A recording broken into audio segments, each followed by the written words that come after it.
Hey, happy Thursday. And with Mercury and Venus in retrograde in Pisces, your left hand may not know what your right hand is doing. And certainly those of you who are of the mutable variety, whether that's Gemini, Virgo, Sagittarius, or Pisces season, particularly if you're at the end of your season, then this Saturn and Mercury and Venus and all that energy being concentrated in latter degrees of Pisces is affecting all of you mutables, where your left hand doesn't know what your right hand is doing. So it's about learning balance, learning equilibrium. And if you're a mutable sign, you're here to be able to meet situations using that very well developed mind in order to analyze and observe and to discern.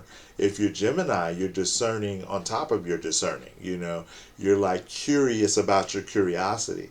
So you sometimes may need to slow down and not argue about situations. And Virgo, you may be into the process of being exact and taking criticism personally that's not meant that way, and certainly doing a lot of self blame. And then Sagittarius, the Pisces energy is about really detangling or kind of separating yourself from the family of origin and even the family religion or the culture or whatever, and being able to understand how to forgive yourself and forgive others regarding the past.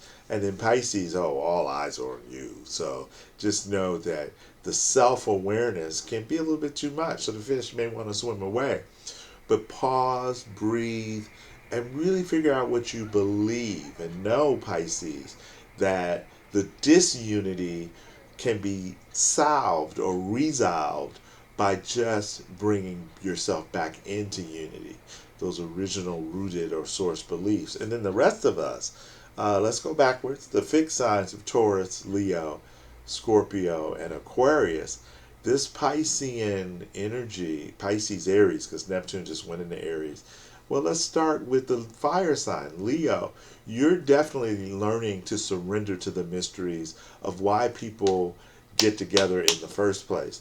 So if you're having relationship challenges, Leo, then it's important to pause and go back to the root of how you met.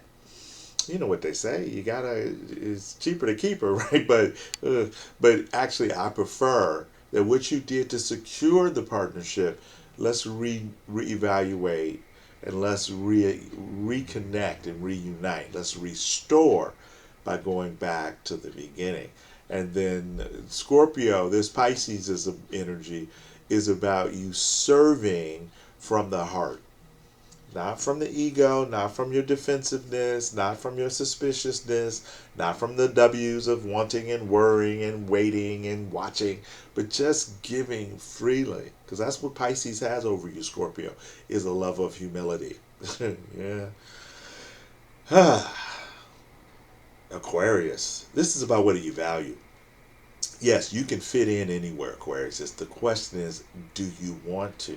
Are you serving out of resentment? So this Pisces energy that's slowing down and retrograding is giving you time to reevaluate who you are first, not from the management of the feedback of the community. And the first community is the family.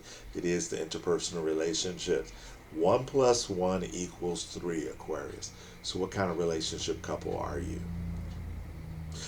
Taurus, you love Pisces energy because it leans into pleasure, it leans into luxury, it leans into, watering when you get a little bit dry and rigid. So this is the time period to know, well, why not try new things? And that's what Uranus and Taurus has been doing for the last 5.5, 6 years for you, is breaking with those habits of holding on rigidly because it's more comfortable, better the devil, Who made up that? No, it's better to take a risk as each situation, Taurus, is unique, moment to moment. Buddha means awakened one.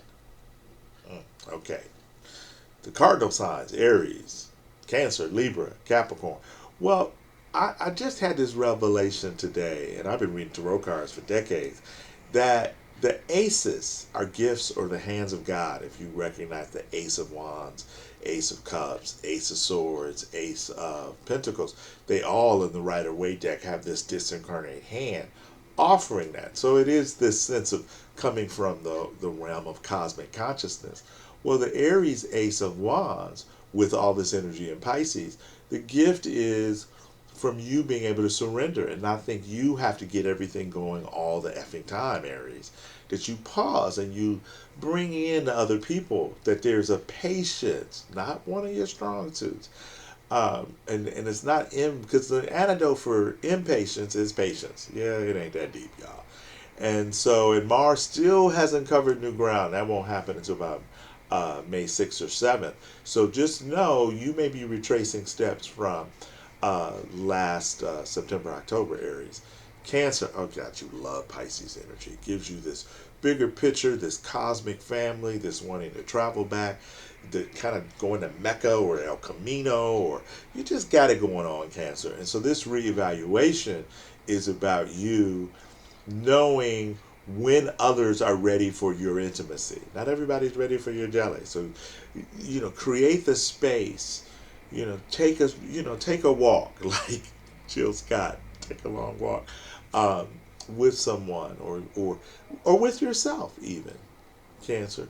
But just slow it down externally. You can have all the type of fantasies you want internally. Now, Libra, with Venus being in retrograde, this could be really challenging for you. The fact that she's retrograding in your quadrant of relationships. Yes, the quadrant. Anyway, Aries, when she returns to Aries on April 30th, Libra, just know that this pausing, this questioning, this reevaluation is about to make you more resourceful, more resolved, more resolute, to end a perpetual indecision. And if there are people coming in from your past, it's just unfinished business. And cut out the morality of things. Ask the question, what are you learning? What is everyone learning in this situation? And that gets you out of the moral, homewrecker versus resentful, repressive energy. And last and certainly not least is Chronos, chronologically driven Capricorn. And with Saturn in these very last degrees of Pisces until May 24th, you do feel like you're ending a couple year cycle of really controlling your narrative, but controlling the negative speech of the narrative, Capricorn. And by I'm not saying that you don't recognize where you're cynical, but glass half empty, glass half full. How about just being grateful for the glass in the first place? or recognizing the marvel of having a glass. So go on a gratitude tour, Capricorn, or at least begin your conversations with what you're thankful about. Alrighty? Thank you guys for listening, and I appreciate your subscribing to www.believisnotrequired, ourrawmaterial.com. It's a passion project, and it's really coming along with Tavish Carter. And just thank you.